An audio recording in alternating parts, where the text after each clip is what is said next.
Bakla nga ba ang dating aktor na ngayoy senador na si Jinggoy Estrada? Ano nga bang katotohanan sa tunay niyang pagkatao? Tara at sabay natin yan tunghayan sa videong ito. Bago pa man sumabak sa politika, nakilala si Jinggoy sa showbiz bilang action star noong dekada 80. Madalas siyang isinasama sa mga pelikula ng kanyang ama na si Erap at nakasama rin sa ilang pelikula sina Rudy Fernandez at Lito Lapid. Bagamat hindi kasing sikat ng ibang action stars ng kanyang panahon, naging pangalan pa rin siya sa industriya dahil sa kanyang political lineage. Si Jinggoy Estrada ay isang aktor at politiko, panganay na anak ni dating Pangulong Joseph Erap Estrada at dating Senadora Dr. Loy Ejercito. Mas nakilala siya bilang senador, dalawa na ang naging termino niya sa Senado at naging kontrobersyal dahil sa pork barrel scam kung saan nakulong siya ng ilang taon bago pansamantalang nakalaya. Umugong ang usap-usapan kay Jinggoy kamakailan matapos siyang pinagbantaan ng dating aktor na si Ruby Tarosa.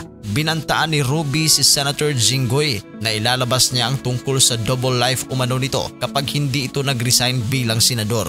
Sa isang Facebook post, maanghang na pahayag ang binitawan ni Tarosa kay Estrada. Saad niya sa post, "Jinggoy, mag-resign ka na. I will be forced to tell the country about your double life. You are one of the reasons ba't kami naghiwalay. I have all the receipts dear. Try me. Pareho lang kayo ng ex ko, baboy." Samantala, sa panibagong Facebook post, sinabi ni Tarosa na kahit nakatanggap na raw siya ng pagbabanta sa kanyang buhay, ay patuloy pa rin daw niyang isisiwalat ang katotohanan. Anya pa sa post, "Ito na po mga death threats na. I do not care. I will continue to speak the truth. Bakla at sinungaling ka." Samantala, wala pa namang reaksyon ang panig ni Estrada patungkol sa mga pahayag ni Tarosa. Sa isang frame ay nakaquote naman si Ramon Tulfo na may pa-blind item. Tungkol ito sa insinuation sa isang lalaking senador whose gender is in question.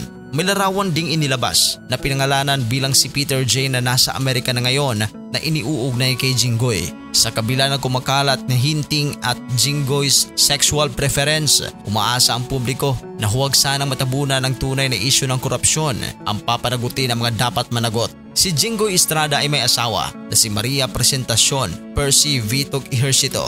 Ikinasal sila noong June 28, 1989 at mayroon silang 4 na anak, sina Janela, Joseph, Julian at Julien.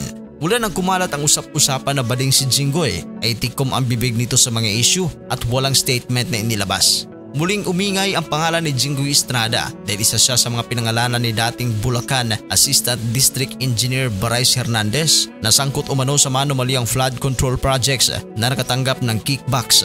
Agad namang itinanggi ni Estrada ang pagkakaugnay niya sa anomalya sa likod ng flood control.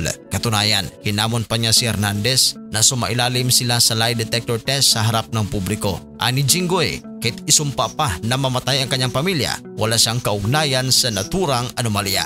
Anong reaksyon ninyo dito sa ating video? I-comment ninyo sa ating comment section. At sa mga hindi pa nakapag-subscribe, mag-subscribe sa ating channel.